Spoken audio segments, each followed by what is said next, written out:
She's calling. I gotta get going. Okay, here we go. He's walking to the stage.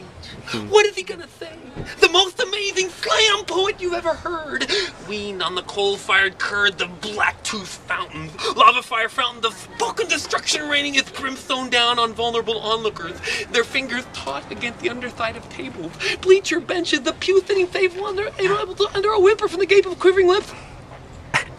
While the other challengers just flipped out and ran at the approach of his steel-toed sentences, belly-splitting pop culture comedic references, tearing down fences of their puny imaginations with one flick of his tongue.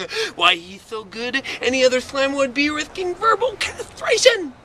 Performing suicide against the onslaught of such an unstoppable colossus, defeating him would be inconceivable. So you might as well just suit up and strap your fat jowls in for the ride, because you can't hide from the unleashed microphone fury of the iron-willed, sensually appealing power of the most amazing slam poet you ever heard. Yes, sir. And I think I hear him now, approaching the stage. Oh man, he's so good.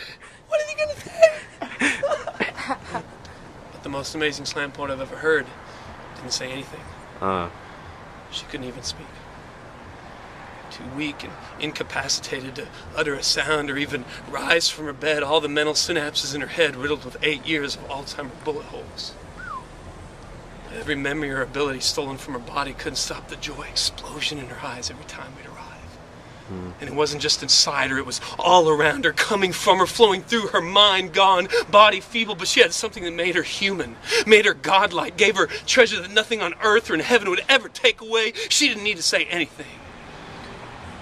The wealth and beauty of her life, uttering more volumes than any poet could ever pen. My grandmother knew what it meant to live. Yeah. Even in the face of suffering that seemed to have no end. So when it's my turn, and the real performance of my life has begun, I remember how she won the race. Her adventurous pace of living forever that cheated the grave, speaking to me every time I turn the page or come to the stage. And now this microphone of life is yours. So what are you gonna say? What are you gonna say with your one incredibly powerful, God-given life? Woo! Yeah!